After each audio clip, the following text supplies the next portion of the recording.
In the beginning of the reign of Jehoiakim, the son of Josiah, king of Judah, this word came from the Lord.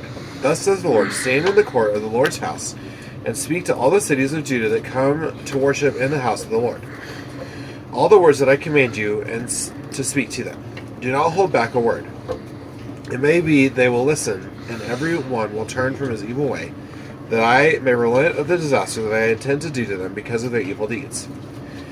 You shall say to them, thus says the Lord, if you will not listen to me, to walk in my law that I have set before you, and to listen to the words of my servants the prophets, whom I send to you urgently, though you have not listened, then I will make this house like Shiloh, and I'll make this city a curse for all the nations of the earth.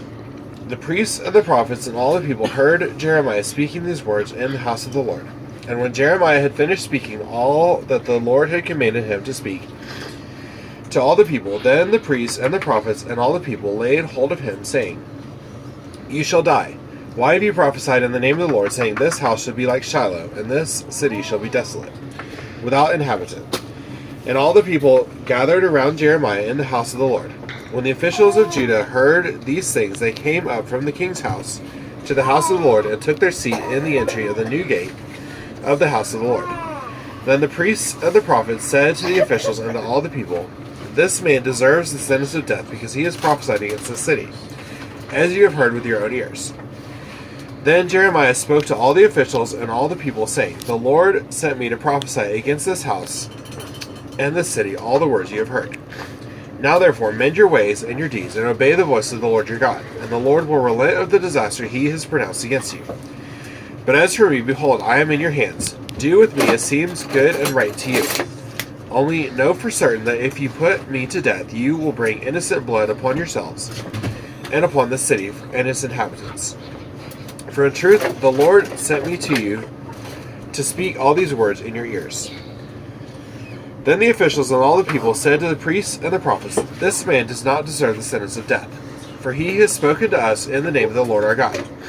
And certain of the elders of the land arose and spoke to all the assembled people, saying, Micah of Moresheth prophesied in the days of Hezekiah king of Judah, and said to all the people of Judah, Thus says the Lord of hosts, Zion shall be plowed as a field, Jerusalem shall become a heap of ruins, and the mountain of the house a wooded height.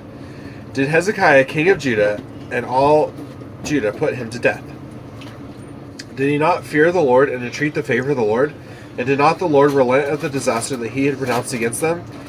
But we are about to bring great disaster upon ourselves. There was another man who prophesied in the name of the Lord, Uriah the son of Shemaiah, from Kiriath Jearim. He prophesied against this city and against the land in words like those of Jeremiah. And when King Jehoiakim, with all his warriors and all the officials, heard his words, the king sought to put him to death. But when Uriah heard of it, he was afraid and fled and escaped to Egypt. Then King Jehoiakim sent to Egypt certain men, Elnathan the son of Achbor, and others with him. And they took Uriah from Egypt and brought him to King Jehoiakim, who struck him down with the sword and dumped his dead body into the burial place of the common people.